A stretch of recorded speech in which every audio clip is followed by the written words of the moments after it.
ओम शांति। आज है 20 जून, शिव बाबा की साकार मुरली। आज बाबा कहते, मीठे बच्चे, अब चने मुट्ठी के पीछे अपना समय बर्बाद नहीं करो। अब बाप के मददगार बन बाप का नाम बाला करो। प्रश्न, इस ज्ञान मार्ग में तुम्हारे कदम आगे बढ़ रहे हैं, उसकी निशानी क्या है? उत्तर, जिन बच्चों को शांति धाम, सुख धाम सदा याद रहता है, याद के समय बुद्धि कहीं भी भटकती नहीं, बुद्धि में व्यर्थ के ख्यालात नहीं आते, बुद्धि एकाग्र है, झुटका नहीं खाते, खुशी का पारा चढ़ा हुआ है, तो इससे सिद्ध होता है कि कदम आगे बढ़ रहे हैं। ओम शांति। बच्चे इतना समय यहाँ बैठे हैं, दिल में भी आता है कि हम जैसे शिवालय में बैठे हैं। शिव बाबा भी याद आ जाता है। स्वर्ग की, बाबा कहते, स्वर्ग भी याद आ जाता है, याद से ही सुख मिलता है। बाबा कहते, स्वर्ग भी याद आ जाता है, याद से ही सुख मिलता है। यह भी बुद्धि में याद रहे। हम शिवालय में बैठे हैं तो भी खुशी होगी। जाना तो सभी को शिवालय में है। शांति धाम में कोई भी बैठ नहीं जाना। वास्तव में शांति धाम को भी शिवालय कहेंगे, सुख धाम को भी शिवालय कहेंगे। दोनों स्थापन करते हैं। तुम बच्चों को याद भी दोनों को करना है। वह शिवालय है शांति के लिए और यह शिवालय है सुख के लिए। यह है दुख धाम। अभी तुम संगम पर बैठे हो। शांति धाम और सुख धाम के सिवाय और किसी की भी याद नहीं होनी चाहिए। भल कहाँ भी बैठे हो, धंधे आदि में बैठे हो, तो भी बुद्धि में शिवालय याद आना चाहिए। दुख धाम भूल जाना है। बच्चे जानते हैं ये वैशाल्य है। दुख धाम अब खत्म हो जाना है। यहाँ बैठे तुम बच्चों को झुटका आदि भी नहीं आना चाहिए। बहुतों की बुद्धि कहाँ कहाँ तरफ चली जाती है, माया के विघ्न पड़ते हैं। तुम बच्चों को बाप घड़ी घड़ी कहते हैं, बच्चे मन मना भव, भिन्न भिन्न प्रकार की युक्तियां भी बताते हैं। यहाँ बैठे हो, बुद्धि में यह याद रहे कि हम पहले शांति धाम शिवालय में जाएंगे, फिर सुख धाम में आएंगे। ऐसा याद करने से पाप कटते जाएंगे। जितना तुम याद करते हो उतना कदम बढ़ाते हो। यहाँ और कोई, बाबा कहते, ख्यालात में नहीं बैठना चाहिए, नहीं तो तुम औरों को नुकसान पहुंचाते हो, फायदे के बदले और ही नुकसान करते हो। आगे जब बैठते हो तो सामने कोई को जांच करने के लिए बिठाया जाता है। कौन झुटका खाते हैं, कौन आंखें बंद कर बैठते हैं, तो बाबा कहते बड़ा खबरदार रहते हैं। बाप भी देखते हैं इनका बुद्धि योग कहाँ भटकता है। ऐसे भी बहुत आते हैं जो कुछ भी समझते नहीं हैं। ब्राह्मणियां ले आती हैं। शिव बाबा के आगे बच्चे बड़े अच्छे होने चाहिए, जो गफलत में नहीं रहे, क्योंकि यह कोई ऑर्डिनरी टीचर नहीं। बाप बैठ सिखलाते हैं। यहाँ बहुत सावधान होकर बैठना चाहिए। बाबा 15 मिनट शांति में बिठाते हैं। तुम तो घंटा 2 घंटा बैठते हो। सब तो महारथी नहीं हैं। जो कच्चे हैं उनको सावधान करना है। सावधान करने से सुजग हो जाएंगे। जो याद में नहीं रहते, व्यर्थ ख्यालात चलाते रहते हैं, वह जैसे विघ्न डालते हैं, क्योंकि बुद्धि कहीं ना कहीं भटकती है। महारथी, घोड़े सवार, प्यादी सब बैठे हैं। बाबा आज विचार सागर मंथन करके आए थे, है ना, म्यूजियम में अथवा प्रदर्शनी में। तुम बच्चे जो शिवालय, वैशाल्य और पुरुषोत्तम संगम युग तीनों ही बताते हो। ये बहुत अच्छा है समझाने के लिए। यह चित्र बहुत बड़े बड़े बनाने चाहिए। सबसे अच्छा बड़ा हॉल इनके लिए होना चाहिए, जो मनुष्यों की बुद्धि में झट बैठे। बच्चों का विचार चलना चाहिए। क्या विचार चलना चाहिए कि इसमें हम इम्प्रूवमेंट कैसे लाएं। पुरुषोत्तम संगम युग बहुत अच्छा बनना चाहिए। बाबा कहते, उससे मनुष्यों को बहुत अच्छी समझानी मिल सकती है। तपस्या में भी तुम 5-6 को बिठाते हो, परंतु नहीं, 10-15 को तपस्या में बिठाना चाहिए। बड़े बड़े चित्र बनाकर क्लियर अक्षर में लिखना चाहिए। तुम इतना समझाते हो फिर भी समझते थोड़ी ही हैं। तुम मेहनत करते हो समझाने के लिए। पत्थर बुद्धि है ना, तो जितना हो सके अच्छी रीति समझाना चाहिए। जो सर्विस में रहते हैं उन्हों को सर्विस बढ़ाने का ख्याल करना। प्रोजेक्टर प्रदर्शनी में इतना मज़ा नहीं है जितना म्यूजियम में है। प्रोजेक्टर से तो कुछ भी समझते नहीं। सबसे अच्छा है म्यूजियम। भले छोटा हो, एक कमरे में, तो यह शिवालय, वैशाल्य और पुरुषोत्तम संगम युग का सीन हो। समझाने में बड़ी विशाल बुद्धि चाहिए। बेहद का बाप बेहद का टीचर आए तो बैठ थोड़े हो जाएंगे कि बच्चे MA BA पास कर लें। बाप बैठ थोड़े ही रहेगा, थोड़े टाइम में चला जाएगा। बाकी थोड़ा समय है तो भी जागते नहीं। अच्छी अच्छी जो बच्चियां होंगी वो कहेंगी इन 400-500 रुपयों के लिए क्यों हम मुफ्त अपना टाइम बर्बाद करें। फिर शिवालय में हम क्या पद पाएंगे।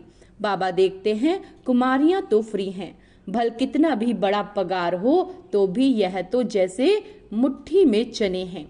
ये सब खल्लास हो जाएंगे, कुछ भी रहेगा नहीं। बाप चने मुट्ठी अब छुड़ाने आए हैं, परंतु छोड़ते ही नहीं। उसमें है चने मुट्ठी, इसमें है विश्व की बादशाही। वह तो पाई पैसे के चने, उनके पिछाड़ी कितना हैरान होते हैं। कुमारियां तो फ्री हैं, वह पढ़ाई तो पाई पैसे की है। उनको छोड़िए, नॉलेज पढ़ते रहे तो दिमाग भी खुले। ऐसी छोटी छोटी बच्चियां बड़ों बड़ों को बैठ नॉलेज दें। बाप आए हैं शिवालय स्थापन करने। यह तो जानते हैं कि यह सब कुछ मिट्टी में मिल जाना है। ये चने भी नसीब में नहीं आएंगे। किसी की मुट्ठी में 5 चने अर्थात 5 लाख होंगे, वह भी खत्म हो जाएंगे। अभी टाइम बहुत थोड़ा है। दिन प्रतिदिन हालात खराब होती जाती हैं। अचानक आफतें आ जाती हैं। मौत भी अचानक होते रहते हैं। मुट्ठी में चने होते ही प्राण निकल जाते हैं। मुट्ठी में चने होते ही प्राण निकल जाते हैं। तो मनुष्यों को इस बंदरपने से छुड़ाना है। सिर्फ म्यूजियम देख खुश नहीं होना, कमाल कर दिखाना है। मनुष्यों को सुधारना है। बाप तुम बच्चों को विश्व की बादशाही दे रहे हैं, बाकी तो चना यानी भुगरा भी किसी को नसीब में नहीं आएगा। सब खत्म हो जाएंगे। इससे तो क्यों ना बाप से बादशाही ले लो। कोई तकलीफ की बात नहीं, सिर्फ बाप को याद करना है और स्व दर्शन चक्र फिराना है। बाबा कहते चनों से मुट्ठी खाली कर हीरे जवाहरातों से मुट्ठी भर जाना है। बाप समझाते हैं मीठे बच्चे, इन चने मुट्ठी के पिछाड़ी तुम अपना समय क्यों बर्बाद करते हो। हाँ, कोई बुजुर्ग है, बाल बच्चे बहुत हैं तो उनको संभालना होता है। कुमारियों के लिए तो बहुत सहज है, कोई भी आए तो उनको समझाओ कि बाप हमको यह बादशाही देते हैं तो बादशाही लेनी चाहिए ना। अभी तुम्हारी मुट्ठी हीरों से भर रही है, बाकी और तो सब विनाश हो जाएंगी। बाप समझाते हैं तुमने 63 जन्म पाप किए। दूसरा पाप है बाप और देवताओं की ग्लानि करना। विकारी भी बने और गालियां भी दी। बाप की कितनी ग्लानि की है। बाप बच्चों को बैठ समझाते हैं बच्चे टाइम नहीं गवाना चाहिए। ऐसे नहीं बाबा हम याद नहीं कर सकते। बोलो बाबा हम अपने को आत्मा याद नहीं कर सकते, है ना। आत्मा याद नहीं कर सकते तो अपने को भूल जाते हैं। देह अभिमान में आना गोया अपने को भूलना। अपने को आत्मा याद नहीं कर सके। बाबा कहते अपने को आत्मा याद नहीं कर सकते तो बाप को फिर कैसे याद करेंगे। बहुत ऊंची मंजिल है, सहज भी बहुत है। बाकी हाँ, माया का ओपोजिशन तो होता है। मनुष्य गीता आदि भल पढ़ते हैं परंतु अर्थ कुछ भी नहीं समझते। भारत की है मुख्य गीता। हर एक धर्म का अपना अपना एक शास्त्र है। जो धर्म स्थापन करने वाले हैं उनको सतगुरु नहीं कह सकते। यह बड़ी भूल है। सतगुरु तो सिर्फ एक ही है, बाकी गुरु कहलाने वाले तो ढेर हैं।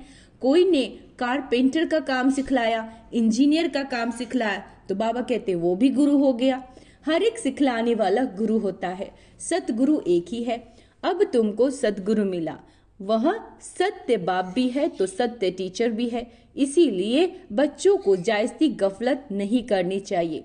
यहाँ से अच्छी रीति रिफ्रेश होकर जाते हैं फिर घर जाने से यहाँ का सब भूल जाते हैं। गर्भ जेल में बहुत सजाएं मिलती हैं, वहाँ तो गर्भ महल होता है। विकर्म कोई होता नहीं जो सजा खानी पड़े।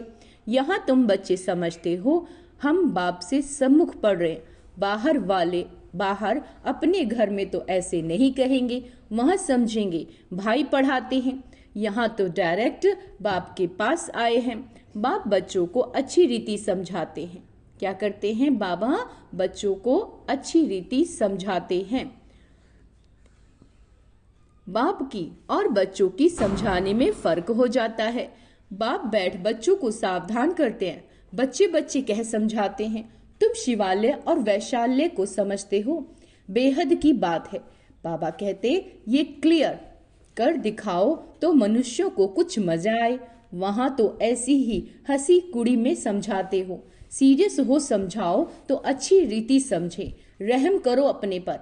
क्या इस वैशाल्य में ही रहना है? बाबा के ख्यालात तो चलते हैं ना, कैसे कैसे समझाएं। बच्चे कितनी मेहनत करते हैं, फिर भी जैसे डिब्बी में ढिकरी हाँ हाँ करते जाते हैं। बहुत अच्छा बहुत अच्छा।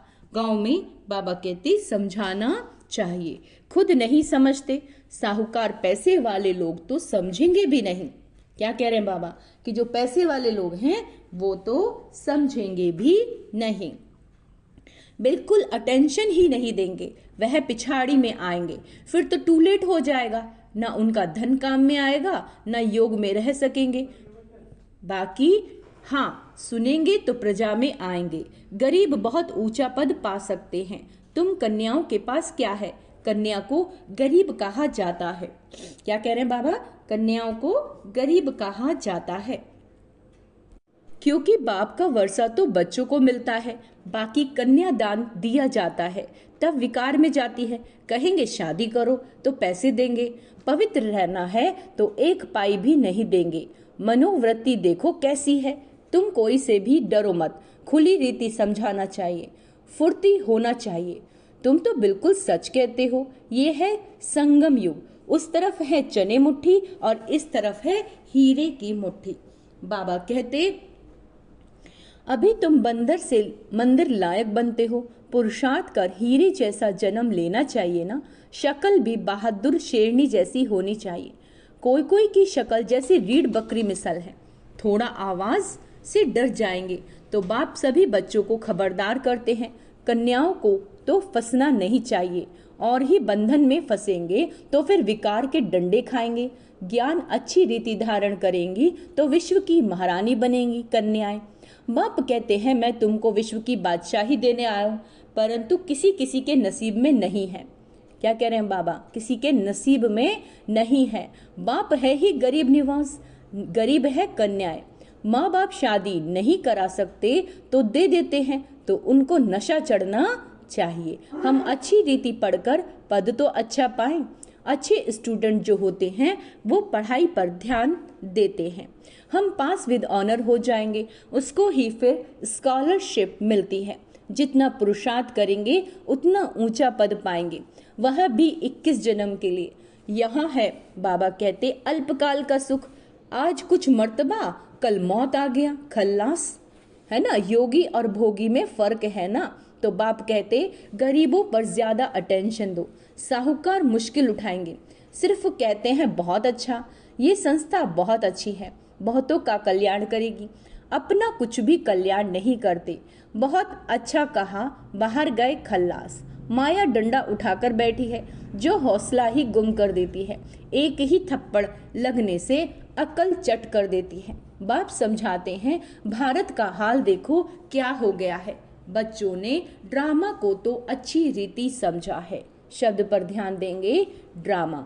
अच्छा, मीठे मीठे सिक्के लदे बच्चों प्रति माता पिता बाप दादा का याद प्यार और गुड मॉर्निंग। रूहानी बाप की रूहानी बच्चों को नमस्ते। हम रूहानी बच्चों की रूहानी बाप दादा को याद प्यार गुड मॉर्निंग, नमस्ते मीठे बाबा, शुक्रिया बाबा, शुक्रिया। धारणा के लिए मुख्य सार। बाबा कहते चने मुट्ठी छोड़ बाप से विश्व की बादशाही लेने का पुरुषार्थ करना है। कितना कमाएंगे? लाख, 2 लाख, 10 लाख, है ना। और बाबा क्या दे रहे हैं हमें? विश्व की बादशाही। तो विश्व की बादशाही लेने का पूरा पुरुषार्थ करना चाहिए। किसी भी बात में डरना नहीं है, निडर बंधनों से मुक्त होना है, अपना समय सच्ची कमाई में सफल करना है। इस दुखधाम को भूल शिवालय और शांति धाम सुखधाम को याद करना है। माया के विघ्नों को जान उनसे सावधान रहना है। माया के विघ्नों को जान उनसे सावधान रहना है। आज का वरदान है, बाबा कहते, गीता का पाठ पढ़ने और पढ़ाने वाले नष्टो मोह स्मृति स्वरूप भव। गीता ज्ञान का पहला पाठ है, अशरीरी आत्मा बनो, और अंतिम पाठ है, नष्टो मोह स्मृति स्वरूप बनो।